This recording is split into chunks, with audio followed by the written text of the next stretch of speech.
자, 1차 부등식 마지막은 역시 활용 문제입니다. 1차 부등식의 활용 문제 풀이는 다른 연립방정식도 그렇고 그 방정식 문제랑 마찬가지로 푸는 순서가 똑같아요. 뭐냐면 미지수를 결정하고 그다음에 문제에서 이제 문장으로 되어 있는 내용을 식으로 정리해서 작성을 합니다. 1차 부등식을 세우는 과정. 자, 근데 요거는 일단 문제가 분석이 돼야 되는 거죠. 문제를 분석을 하고 부등식을 세우고 그 다음에 그걸 푼다. 부등식 푸는 거는 뭐 요 단어는 앞에서 공부한 내용이고요. 자, 그 다음에 반드시 확인을 해야 됩니다. 구한 해가 문제의 뜻에 맞는지 확인한다. 예를 들어서 물건의 개수나 사람 수 뭐 이런 것들은 자연수만을 답으로 해야 되고 뭐 꼭 양수여야 하는지 뭐 음수도 가능한지 그런 걸 다 체크를 해야 되는 거죠. 방정식 때랑 마찬가지입니다. 자, 그래서 이 방정식보다 이제 조금 더 어려워지는 게 뭐냐 하면 부등식은 아무래도 부등호가 종류가 4개잖아요. 그래서 그 4개 종류 중에서 어떤 것을 부등호를 어떤 방향으로 사용해야 하는가 이런 부분들을 좀 더 세심하게 따져야 됩니다. 그래서 이제 몇 가지 그 활용 문제 유형이 뒤에 나오니까 그거를 좀 중심적으로 공부를 해봐야 될 것 같습니다. 일단 여기 있는 확인 문제 하나 보죠. 확인 1번. 어떤 짝수의 3배의 2를 더한 값은 이 짝수의 3을 더한 값의 2배보다 작거나 같다고 한다. 이를 만족하는 짝수를 모두 구해라. 어떤 짝수, 이걸 우리가 x라고 뒀죠. 그러면 지금 보니까 그거의 3배, 그럼 3x죠? 거기다 2를 더한 값. 그것은 이 짝수의 3을 더한 값, 이 짝수의 3을 더한 값, 세 2배, 여 곱하기 2, 이거보다 작거나 같다. 뭐가? 얘가 이거보다 작거나 같다니까 방향이 이렇게 되죠. 그래서 부등식을 이렇게 세워주면 됩니다. 그러니까 문제에 나와 있는 문장을 그대로 식으로 지금 고치기만 하면 됐죠. 이 문제의 경우에는. 자, 근데 x가 이제 짝수라는 거 유의해야 되고요. 이걸 만족하는 x를 구해볼까요? 이쪽 정리하면 어떻게 됩니까? 이쪽 정리하면 얘는 이제 3x 플러스 2 그대로 쓰고 이쪽은 2x 플러스 6이죠. 그럼 얘가 일로 넘어가겠죠? 그러면 x 그리고 얘는 절로 넘기겠죠? 그럼 뭐 6 빼기 2니까 4네. 그래서 x가 4 이하다 이렇게 나옵니다. 자, 그런데 x가 지금 짝수란 말이야. 짝수라는 건 자연수 중에서 2로 나누어 떨어지는 수를 말하죠. 그래서 x 값으로 가능한 것은 뭡니까? 2하고 4하고 이 두 개다 이렇게 얘기를 해야 됩니다. 자, 이 정도는 별로 이제 어렵지 않죠. 자, 두 번째는 1차 부등식의 여러 가지 활용. 실제로 어떤 활용 문제들이 나오는가 하는 걸 유형별로 정리를 했습니다. 가격이나 개수에 대한 문제. 그래서 뭐 가격이 다른 두 물건 A, B를 합해서 몇 개를 살 때 그 조건을 하나 주고 뭐 이 금액의 범위를 구하라든지 그런 문제들이 있죠. 그다음에 유리한 방법을 택하는 거. 유리하다는 건 뭐 예를 들어서 가격이 더 싸다든가 같은 가격으로 더 많이 뭐 얻는다든가 이런 쪽입니다. 그다음에 거리, 속력, 시간에 대한 문제. 자, 특히 요거는 이제 우리가 예전부터 많이 나오던 거죠. 그래서 가장 중요한 공식 뭐 세 개 다 똑같은 내용을 이제 좀 바꾼 거긴 한데 우리가 요걸 외우면 됩니다. 속력은 시간분의 거리다. 그래서 이거를 뭐 이제 뭐 이렇게 동그라미 그려가지고 속, 시, 거 이렇게 쓰면은 거리는 속력 곱하기 시간, 시간은 속력분의 거리, 속력은 시간분의 거리. 그래서 이 세 가지 공식을 다 우리가 이렇게 외울 수가 있죠. 이건 좀 자주 쓰이는 활용이고요. 그 다음에 소금물 농도. 여러분이 좀 싫어하는 거죠. 이 농도라는 것이 전체 소금물 양 중에서 소금이 차지하는 비율을 말합니다. 곱하기 100은 이제 퍼센트로 나타날 때 쓰는 거고요. 굳이 뭐 퍼센트로 쓰지 않고 이렇게 분수로만 써도 그것은 농도입니다. 그래서 여기서 소금의 양은 소금물의 농도에다가 소금의 물의 양을 곱한 것이다. 그래서 이것도 이제 그랑 비슷한 건데요. 자, 농도라는 것이 소금물 분의 소금이다. 이거랑 비슷하죠. 그래서 소금의 양은 농도 곱하기 소금물이고 소금물은 농도분의 소금이다. 이렇게 식을 좀 변형해서 우리가 문제에서 주어진 대로 이제 식을 잘 세우는 것이 핵심입니다. 역시 확인 문제 하나 하고 가죠. 자, 확인 2번. 한 개에 500원인 사탕과 한 개에 1000원인 초콜릿을 합하여 15개를 사려고 하는데 전체 금액이 10,000원 이하가 되게 하려면 초콜릿을 최대 몇 개까지 살 수 있는지 구해라. 그랬습니다. 밑으로 좀만 내려가 보고요. 한 개에 500원인 사탕, 그리고 한 개에 1000원인 초콜릿. 그거를 합해서 15개 산다 그랬으니까 사탕 몇 개, 그죠? 그 다음에 초콜릿 몇 개, 이거 뭐 Y라고 합시다. 합해서 15개를 사려고 한다니까 일단 X하고 Y를 더하면 15가 돼야 되겠죠. 그리고 전체 금액이 10,000원 이하가 된다. 전체 금액이라고 하는 것은 사탕 하나가 500원이니까 사탕을 사는데 드는 총 비용은 500 곱하기 X가 되겠죠. 초콜릿 하나에 1000원이니까 초콜릿 사는데 드는 비용은 1000 곱하기 Y가 될 겁니다. 그럼 전체 비용이라는 건 이거 두 개 더한 거죠. 그게 10,000원 이하가 되게 하고 싶다. 이렇게 10,000원 이하가 되게 하고 싶다. 자, 이때 초콜릿을 최대 몇 개까지 살 수 있는가 그랬으니까 이 Y, 응? 요 값을 우리가 어디까지 할 수 있는가, 이제 그건데요. 지금 보면은 이 뒤에 나오는 뭐 연립부등식 문제로 지금 어떻게 하다 보니까 접근이 되는데 뭐 별거 아닙니다. 여기서 우리가 구하는 게 Y니까 지금 X를 없앱니다. 어떻게 하냐면 X는 15 빼기 Y라고 할 수 있죠. 즉 사탕의 개수는 전체 15개 중에서 초콜릿 뺀 거란 말이지. 그걸 여기다 집어넣어요. 그러면 500 곱하기 X 대신에 15 마이너스 Y, 요거를 쓰게 되면은 이게 X, Y 두 종류가 아니라 Y라는 한 종류로 변하게 됩니다. 그리고 이렇게 되죠. 자, 그럼 이 상황에서 양변을 일단 100으로 나눕니다. 양변을 100으로 나누면 숫자가 좀 간단해지죠. 그리고 또 5도 있네. 또 5로 나눠도 되겠죠. 5로 나누면, 즉 500으로 나누는 거죠. 500으로 나누면 여기 말하자면 2가 되고, 여기는 뭐야? 5로 나눴으니까 20이 남겠네요. 자, 그 다음에 여기를 정리를 해서 쓰면은 어떻게 됩니까? 15 빼기 y 플러스 2y 이렇게 되는 건가요? 그 다음에 이쪽은 20 이렇게 남는 거죠. 그러면 이건 뭐야? y가 5 이하다 이렇게 됩니다. 자, 그러면 생각해 보세요, 여러분. y가 5 이하다 그러면 이 y라는 건 지금 개수거든요. 그러니까 y로서 가능한 건 1, 2, 3, 4, 5입니다. 1, 2, 3, 4, 5. 그럼 y가 1, 2, 3, 4가 다 가능하냐? x하고 y 합쳐서 15가 되면 되니까 y가 1일 때 뭐 x는 14, y가 2일 때 x는 13 이런 식으로 되면 되는 거 아니에요? 그래서 y가 5가 되면 x가 10이 되면 되겠네요. 별 문제 안 되죠? 이래서 뭐 y가 뭐 16이다, 17이다 이렇게 만약에 나오면은 그거는 별 의미가 없습니다. 왜냐면 그게 여기 들어가면 x가 음수가 돼버리니까 그런 거는 안 되죠. 하지만 1, 2, 3, 4, 5는 다 가능해요. 그래서 y로 가능한 건 이것이다. 그 중에서 가장 우리가 큰 값을 택하면 되겠죠. 최대 몇 개까지 살 수 있는가 그랬으니까 최대 5개까지 살 수 있다 이렇게 얘기할 수 있다는 겁니다. 자, 이런 것이 바로 이제 그 부등식 활용 문제 대표적인 그런 샘플이 되겠죠. 자, 뒤에 가면 이제 이거보다 더 좀 복잡한 문제들도 좀 있는데 식을 우리가 어떻게 세울 것인가 하는 것이 가장 중요합니다. 분석을 잘해야 되고요. 안 그러면 이제 엉뚱한 식을 세우고 문제에서 물어본 거는 이건데 동문서답을 하게 돼요.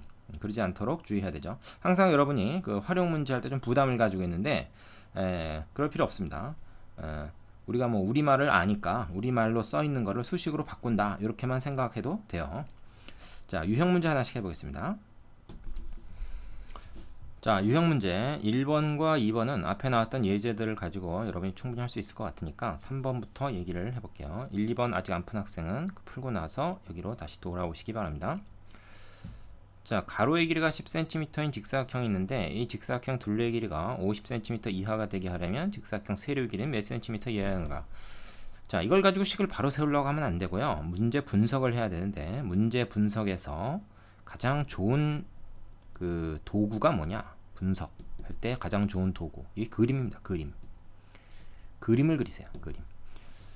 그림이 바로 답을 내주진 못하지만 식을 어떻게 세워야 될지를 알려줍니다. 그래서 항상 그림을 그리는 습관을 들여야 됩니다. 학생들 중에는 그림 그려서 분석하지도 않고 바로 식을 세우려고 그러는데 그럼 틀린 식이 나오게 돼요. 자, 가로의 길이가 10cm인 직사각형 한번 그려보는 거죠. 정확할 필요도 없으니까. 요게 10이다. 세로가 얼마여야 되는가? 우리가 구하는 게 지금 세로란 말입니다. 그러니까 세로를 x라고 하자고. 이때 둘레 길이가 50cm 이하가 돼야 돼. 둘레 길이라는 건요, 가로 더하기 세로 x 더하기 10을 해서 그거에 2배를 하면 되죠. 이거 더하기 이거에서 2배 하면 둘레 길이가 나옵니다. 직사각형은 그게 50 이하가 돼야 된다. 그러니까 이렇게 되겠죠. 자, 이거 어떻게 풉니까? 뭐 전개해도 되지만 이거 양변을 그냥 2로 나누는 게 더 편하죠. 양변 2로 나누면 이렇게 되고, 그래서 10을 1로 넘기면, 자, 양변 2로 나누니까 부등호 방향은 안 바뀝니다. 그리고 10 넘어가면 뭐 이건 넘어가는 건 이항이니까 안 바뀌죠. 그래서 15. 그래서 x는 15 이하다. 그러니까 뭐야? 몇 센티미터 이하여야 하는가 그랬으니까 15cm 이하면 된다 하는 것을 알 수 있죠. 자, 문제를 분석한 그림으로부터 식이 자연스럽게 나오도록 연습을 해야 됩니다. 맨 처음부터 식부터 세우려고 하지 말고 항상 그림 먼저 그리라고 그랬어요. 옆에 유제들 풀어보고 4번으로 가겠습니다. 자, 유형 4번요. 유리한 방법을 택하는 문제인데, 어느 동물원의 입장료는 1인당 2,000원이고 30명 이상의 단체에 대해서는 입장료를 20% 할인해 준다고 한다. 30명 미만의 단체가 입장하려고 할 때 몇 명 이상부터 30명 단체 입장권을 사는 것이 유리한지 구해라. 아주 유명한 문제입니다. 이거. 자, 입장료가 1인당 2,000원이에요. 그러면은 우리가 X명이 들어간다 라고 할 때 당연히 전체 입장료는 한 사람당 2,000원이니까 2,000X가 되겠죠. 이게 그냥 개인당 입장권 끊고 들어갈 때 총 비용입니다. 그런데 30명 이상 단체에 대해서 20%를 할인해 준다 그랬으니까 30명짜리를 딱 끊는 거예요. 그러면 30명을 끊으면 어떻게 됩니까? 2,000원 곱하기 30 이렇게 한 다음에 20% 할인 받으니까 그 금액은 0.8이 되겠죠. 자, 20% 할인 받는다는 건 100분의 20을 뺀 100분의 80만 지불한다는 얘기잖아요. 그러니까 0.8이죠. 100분의 80. 그래서 이게 이제 30명 단체 입장권의 가격입니다. 그럼 요거 갖고 이제 30명까지는 들어가는 거죠. 31명은 안 되지만. 근데 이제 30명 미만의 단체가 입장을 하려고 그래요. 그러면은 각각 내는 것보다 오히려 그냥 30명짜리 끊어가지고 들어가는 게 유리할 수도 있다는 거예요. 이 할인하는 것 때문에.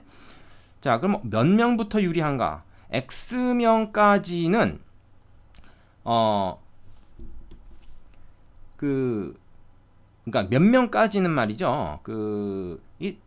한 명씩 표 끊는 게 유리할 겁니다. 인원수가 적으면. 예를 들어서 뭐 2명, 3명 들어가면 말이야. 뭐 단 5명, 한 뭐 10명까지도 각각 끊어서 들어가는 낫지 30명짜리 끊어가지고 들어가는 거는 손해잖아요. 근데 몇 명 이상이 딱 되니까 오히려 30명 거 끊는 게 낫더라. 이거 끊는 게 더 낫다는 건 무슨 얘기입니까? 이 비용이 얘보다 더 든다는 얘기죠. 그러니까 부등호 방향이 이렇게 돼야 됩니다. 이렇게 되면 뭐야? 이거는 단체권이 더 유리한 거지. 이게 더 싸니까. 되겠습니까? 자, 근데 여기 등호는 뭐 넣어도 그만 안 넣어도 그만인데요. 등호가 들어가면 뭐 이렇게 되나 저렇게 되나 똑같다. 예, 이렇게 되는 거죠. 여기서 뭐 등호를 넣어볼까요? 등호 넣지 말고 봅시다 일단. 자, 그러면 요 이제 부등식을 푸는데요. 어떻게 봅니까? 양변에 1000을 나눠버리면 되죠. 여기다가 좀 곱으로 연결되어 있으니까 1000을 나눠버리면 됩니다. 그러면은 2x 그럼 또 다시 2로 나누면 되네. 그러니까 2000으로 나눠버리면 되죠. 그래서 x가 어떻게 됩니까? 30 곱하기 0.8이니까 38에 24. 그러니까 24명보다 클 때 이 비용이 더 많이 든다. 이 비용이 더 싸다. 그럼 딱 24명이면 어떻게 될까? 24명이면 이렇게 가나 이렇게 가나 똑같다는 거죠. 그래서 몇 명 이상부터 30명의 단체 입장을 사는 것이 유리한가 그랬죠. 더 유리하려면 어떻습니까? 24명까지는 똑같으니까 25명부터 유리하죠.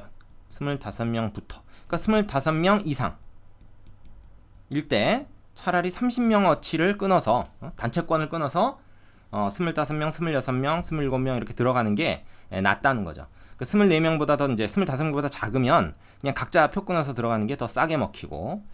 자, 그래서 이건 비용이 누가 더 많이 드는가를 구하는 겁니다. 그러니까 x가 이게 각자 끊는 것이 그 비용이 더 많이 드는 게 바로 우리가 단체권을 사는 게 더 유리한 거죠. 그래서 부등호 방향을 이 표현에 맞춰서 잘 따져봐야 하겠습니다. 되겠죠? 자, 연습해 보시고요. 다음 문제로 갈게요. 자, 유형 5번은 거리, 속력, 시간에 대한 문제입니다.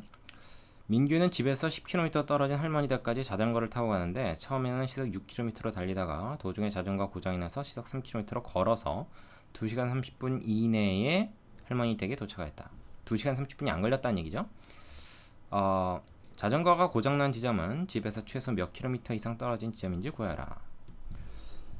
자, 문제 파악을 위해서 이건 그림을 좀 그려봐야 될 것 같습니다. 집에서 이게 이제 민균의 집이고요. 집. 할머니 댁. 할머니 댁은 뭐 좀 이렇게 초가집으로 그릴까? 할머니 댁. 이렇게 있어요. 자전거를 타고 가는데 처음엔 시속 6km로 달리다가 도중에 자전거 고장이 났어. 중간에 어딘가에서 고장이 났어. 어디서 고장이 났을까? 그걸 잘 모르겠죠. 그래서 집에서부터 지금 우리가 구하는 게 뭐야? 자전거가 고장난 지점이 집에서 얼만큼 떨어져 있느냐, 그림. 그러면 집에서부터 이 고장난 지점까지의 거리를 우리가 x로 놔야 되겠네요.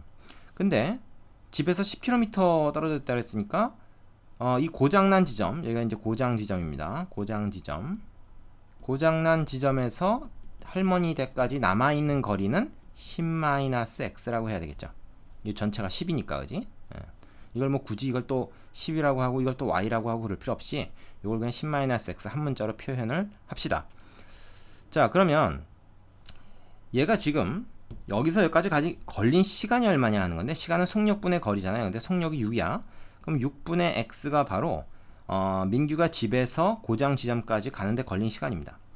그리고 나머지 10-x라고 하는 거리는 3km라는 속력으로 갔죠. 그럼 이 시간과 이 시간, 이게 이제 여기까지 가는데 걸린 시간, 얘가 여기서 여기까지 가는데 걸린 시간, 2시간을 합쳤더니 어떻게 됐습니까?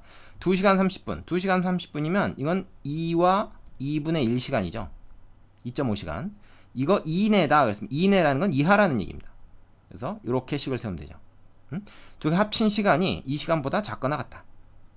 되겠습니까? 자, 이걸 만족하려면 x가 어떠해야 되는가? 어떤 범위여야 되는가? 이제 그런 얘기죠. 자, 그럼 이건 6, 3, 2. 이 지금 분모가 있으니까 분모의 최소 공배수는 6을 양변에 곱합니다. 양변에 6을 곱하면 얘는 x, 얘는 이제 2가 곱해지는 거니까 20-2x 되죠.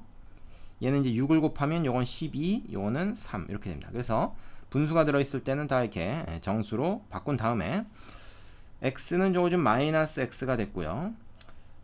요거 넘어가면 어떻게 됩니까? 이항할 때는 부동방향 안 바뀌죠? 이게 15에다가 20 빼니까 마이너스 5야. 그럼 양변에 마이너스 1을 뭐 나눈다 혹은 곱한다 생각하면 되죠. 그래서 x가 5 이상이다.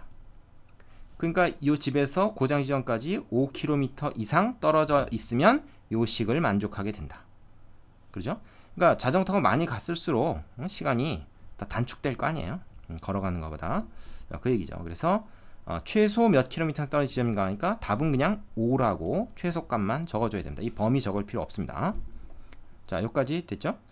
자, 이제 그 옆에 있는 유제 풀어보시고 유제 6번으로 가겠습니다. 유형 6번. 자, 유형 6번은 농도에 대한 문제인데요. 여러분이 이 소금물 농도 문제만 나오면 좀 싫어하는 사람들이 많은데 뭐 알고 보면 이것도 그렇게 뭐 못할 만한 게 아닙니다. 역시 그림을 좀 그려서 문제 파악을 하는 것부터 잘 해야 문제가 쉬워져요. 8%의 소금물 300g 있다. 이 소금물의 농도를 5% 이하가 되게 하려면 최소 몇 g의 물을 더 넣어야 하는가? 이 소금물 문제에서 우리가 중요시해야 될 것은 바로 뭐냐면 소금의 양입니다. 소금의 양. 요걸 잘 추적을 해야 돼요. 소금의 양을 추적하라. 추적한다는 게 이제 뭐냐면 요걸 잘 따라다녀라 이제 그겁니다. 일단 그림 그려볼게요. 8%의 소금물 300g 있으면, 자, 그릇이 이렇게 있는데 물이 들어있어. 소금물이 이게 300g이 들어있는데 이 중에서 8%가 소금이야. 물론 이렇게 바닥에 가라앉아 있는 게 아니라 이제 골고루 섞여 있겠지. 그럼 여기에 얼마만큼의 소금이 있는가를 추적해 보자.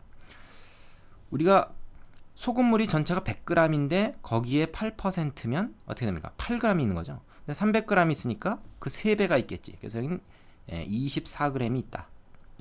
물론 우리가 소금의 양은 소금물 곱하기 농도 이걸로 구해도 됩니다. 소금물이 300이고 농도가 지금 얼마야? 8%니까 이건 100분의 8과 같죠? 계산할 때는 분수나 소수를 계산해야 돼요. 그래서 24다. 이렇게 구해도 되고요. 100 100g 기준으로 해가지고 몇 배냐 뭐 지금 그렇게 했어요 나는. 그래서 어쨌든 이 안에 24g의 소금이 있는 겁니다. 소금의 양이 24g이에요. 자 그럼 여기다가 이제 어떻게 한다는 거야? 물을 붓겠다는 건 물을, 소금 아니고 물. 그러면 물을 부으면 소금물 전체 양은 늘어나겠지만 소금의 양은 여전히 24g이죠. 그럼 물을 우리가 Xg을 더 넣는다고 합시다. 그러면 그 후에 이 변한 상황은 어떻게 됩니까? 그 후의 상황은 소금물이 원래 있던 300 플러스 X만큼의 소금물이 되고 소금은 여전히 24g 있어요. 소금을 더 넣은 게 아니니까 24g이 여전히 있습니다. 그러면 물을 더 넣었을 때 이거의 농도는 더 말하자면 옅어졌겠죠. 덜 짠 거지 그러니까 맹물을 넣었으니까. 그래서 그 어떻게 됩니까? 자 농도는 소금물분의 소금. 소금물은 300 더하기 X고 소금의 양은 24. 거기다가 곱하기 100을 하면은 퍼센트 농도가 되죠. 그게 5% 이하가 된다 그랬으니까 5% 이하, 5 이하가 되게 한다. 물론 곱하기 100 하지 않고 그냥 이거 자체가 100분의 5보다 작거나 같다. 그래도 뭐 상관없죠. 100을 여기다 이제 곱하냐 뭐 마냐 그 차이일 뿐이니까요. 자 그래서 식을 이렇게 세우면 됩니다. 처음부터 이 식을 세우려고 하지 말고요. 이 그림을 그려서 문제 파악을 한 다음에 반드시 식을 세우는 것을 추천하겠습니다. 자 그럼 어떻게 되냐 여기서 일단 양변에 300 플러스 x를 양변에 곱합니다. 그러면 24 곱하기 100 이렇게 되고 이쪽은 5 곱하기 300 플러스 x 이렇게 되죠. 그럼 여기서 100하고 5하고 일단 나눠지고요. 이거 20 되네. 그죠? 그럼 24 곱하기 20이니까 이건 480. 그리고 300 플러스 x에서 301로 넘어와서 마이너스 300 이렇게 돼요. 그리고 자 부동호 방향은 지금 변할 게 없죠. 그럼 이게 얼마입니까? 이게 180이잖아. 그래서 x가 180 이상이면 된다. 다시 말해서 물을 180g 이상 부으면 농도가 5% 이하로 떨어진다. 딱 180g 부었을 때 농도가 딱 5%가 되겠죠. 그래서 최소 몇 그램 넣어야 되냐 그랬으니까 이것도 역시 딱 180만 답으로 써주시면 되겠습니다. 자, 이거 옆에 있는 유제 가지고 꼭 연습해 보시고요. 잘 안 되면 선생님한테 질문해야 됩니다. 꼭 알고 넘어가야 되는 문제고 모르고 그냥 가면 안 되는 그런 문제입니다. 농도나 속도, 거리, 활용 문제 다 중요합니다. 여기까지 할게요.